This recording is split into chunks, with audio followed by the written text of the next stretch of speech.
একটু নেচে দেখান।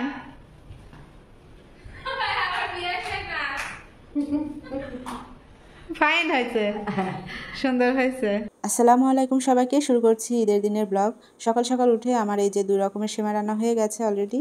যেহেতু ঈদের দিন একটু মিষ্টি মুখ না করলেই তো নয়, সেমাই সবাইকে রান্না করতে হয় কম বেশি, তো আমিও সেই চেষ্টাই করছি রান্নার।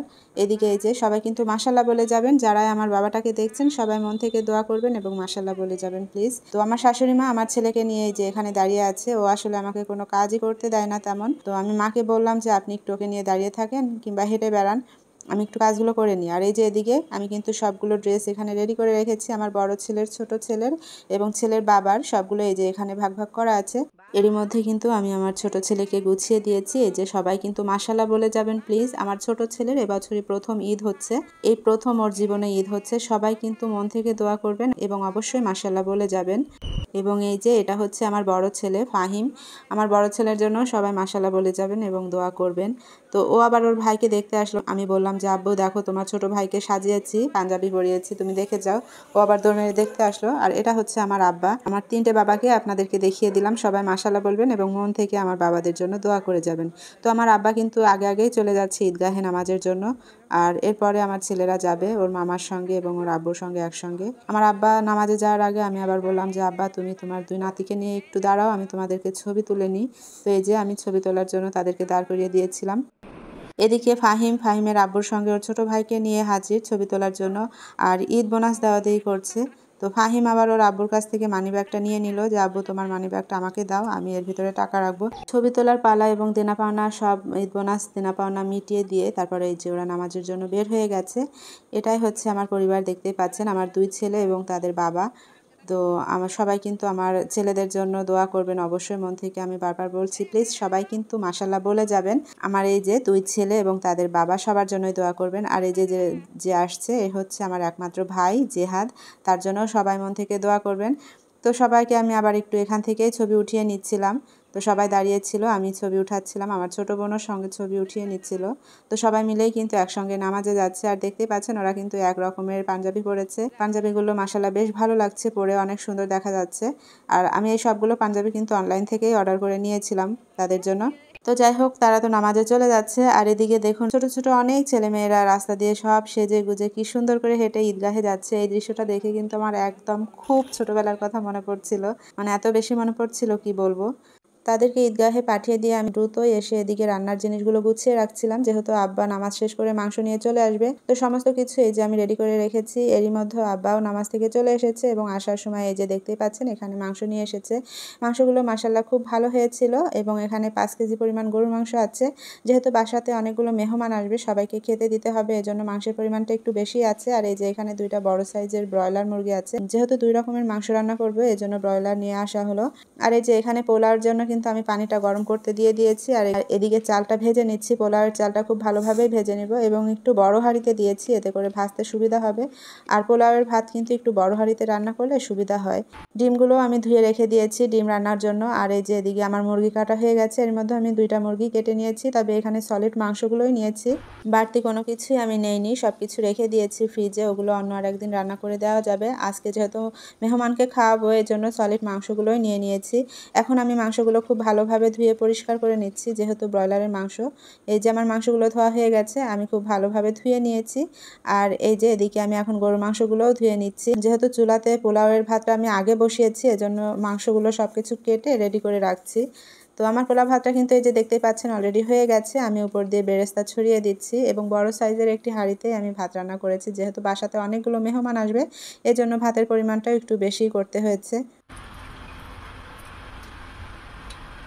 পোলাও ভাতটা চুলা থেকে নামিয়ে রেখে আমি অলরেডি ডিম সেদ্ধ বসিয়ে দিয়েছি, যেহেতু মাংস রান্না করতে অনেকটা সময় লেগে যাবে এজন্য ভাবলাম ডিমের খোসা ছাড়ানোর একটা ব্যাপার আছে, ভাবলাম আগে ডিমগুলো সেদ্ধ করে রাখি, খোসা ছাড়িয়ে রাখা যাবে। তো এই যে এখানে কিন্তু আমার সবগুলো মাংস ধুয়ে রাখা আছে, পানি ঝরাতে দিয়েছি। আর এদিকে কিন্তু ডিমেও প্রায় বলক এসে গেছে।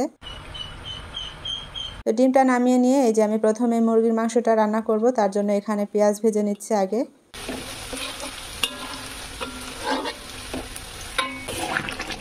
এরই মধ্যেও কিন্তু আমি মাংস দিয়ে দিয়েছি এবং দেখুন মাংসটা প্রায় কষানো হয়ে গেছে। কষানো বলতে আমি এই মাংসে কোনো পানি অ্যাড করব না। মাংস থেকে প্রচুর পানি বের হয়েছিল, এই পানি থেকেই কিন্তু মুরগির মাংসটা রান্না হয়ে যাচ্ছে। এখানে আমি আর কোনো পানি অ্যাড করব না, একদম ভোনা ভোনা করে নামিয়ে ফেলবো।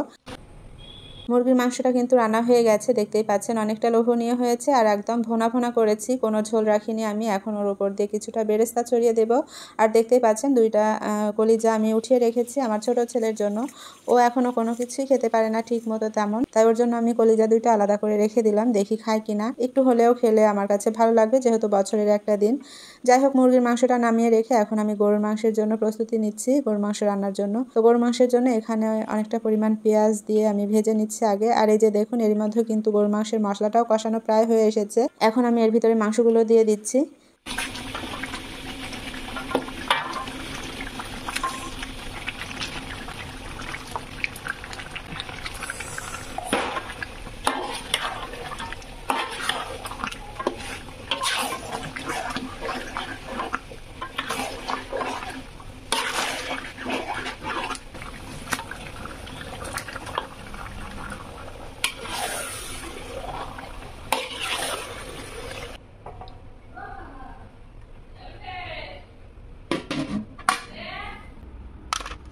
মাংসটা চুলায় বসিয়ে রেখে এসে এখন আমি এই যে ডিমের খোসাগুলো ছাড়িয়ে নিব।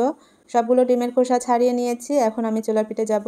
চুলার উপরে কিন্তু ওদিকে মাংস রান্না হচ্ছে, জানি না মাংসের কী অবস্থা, গিয়ে দেখতে হবে। এই যে অলরেডি মাংসটা কিন্তু প্রায় হয়ে এসেছে। গরুর মাংসেও আমার কিন্তু পানি দেওয়া লাগেনি, প্রচুর পরিমাণে পানি বের হয়েছিল এবং সেই পানিতেই মাংসটা রান্না প্রায় হয়ে এসেছে। আর মাংস যেহেতু আমি কষা কষা করব, এজন্য কোনো পানি অ্যাড করব না, এভাবে কষা কষা করে নামিয়ে ফেলবো, এতে করে খেতে খুব ভালো লাগবে। তো আমার মাংসটা কিন্তু প্রায় হয়ে এসেছে। এখন আমি মাংসগুলো নামিয়ে নেব আলাদা একটি পাত্রে।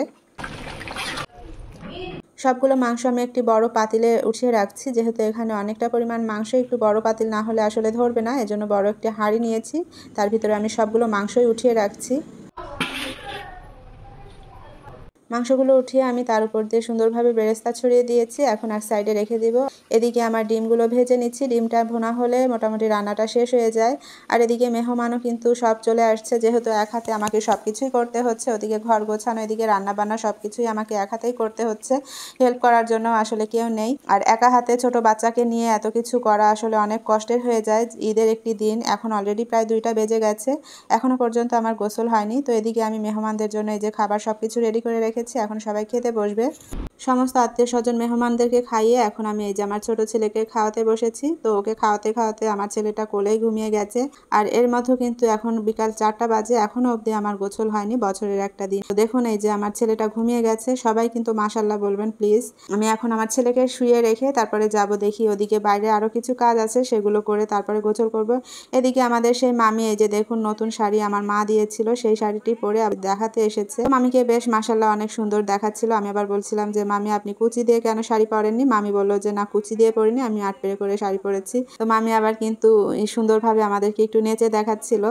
ঈদ মুবারক। ঈদ মোবারক। ও হচ্ছে না, জিভে ঘষছে না, ঘটছে না না দেখান। যাই হোক, আজকের মতো ভিডিওটি এ পর্যন্তই, অনেকটাই বেশি বড় হয়ে গেছে। সবাই খুব ভালো থাকবেন, আমার জন্য আমার ছেলেদের জন্য সবাই মন থেকে দোয়া করবেন। আল্লাহ হাফেজ।